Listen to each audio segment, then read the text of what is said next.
Suppose we have a big program that includes the expression let x be 88 and plus xy.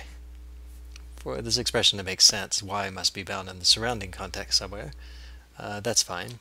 When we interpret the larger program, we may or may not get to this expression. This expression may be inside of a function that's never called, but suppose that the interpreter does eventually get to the plus xy here. We know that x and y will be in the environment, in our environment-based interpreter, but now I'm going to ask, where will x be in the environment? That is, when we call the lookup function, it's going to start walking through the environment. Where will it find x? In fact, it will always find x right at the beginning, because the interpretation of let is to get a value for the right-hand side, bind that value to x in the environment, so that x is the first thing at that point, and interpret the body. Even when let is expanded out into lambda and application, that's what happens. If we change the x to a y and ask where y is, it's really the same question. Y is bound just before we get here. It's not a question of the names x and y, it's a question of where they are bound relative to the expression. Right? And here y is bound just before we evaluate plus xy, so y will be at the beginning. And from this fragment, we don't know where x will be. If we show a fragment that binds both y and x, then we can ask where will y be in this case, or where will x be in this case? Clearly x will be first. Y this time is going to be second, because it will have been added to the environment, and then x is added, and then we have x plus y. So the environment has x, and then y, and then other things from the context of this expression. Y is always going to be second when we get here.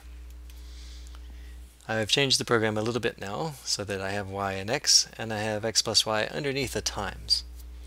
But when times interprets its left expression, it doesn't change the environment at all, and so the question of where x and y are at this point is the same as before. X is first and y is second.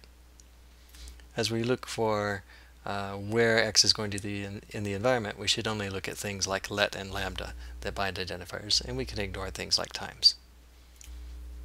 Here's a program with many more lets. So I've got plus xy again. If we look for x, since it's in the immediately enclosing let, x is going to be the first thing. And then after that will be z, and after that will be w, and then it will be y. So if we're looking for x and y, they'll be first and fourth.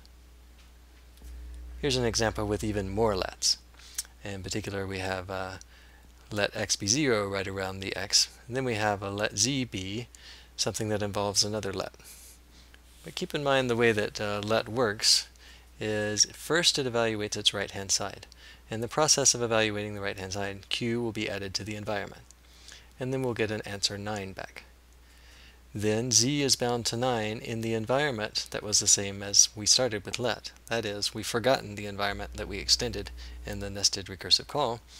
Instead, z extends the enclosing environment. So the environment will have x, and then z without a q, and then w, and then for the same reason there will be no r, next will be y. So if we look for x and y, we can predict that they'll always be first and fourth again.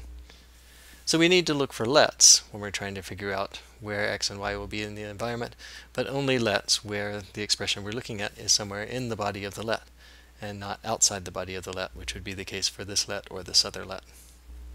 In general, because we have lexically scoped identifiers in this way, that is, you only see an identifier when you're inside the binding, like the body of a let, we can tell which identifiers are going to be bound at runtime even before we actually run the program. Furthermore, we can statically predict exactly where each binding is going to be in the environment. And as we'll see, we can take advantage of this information to make the program run faster.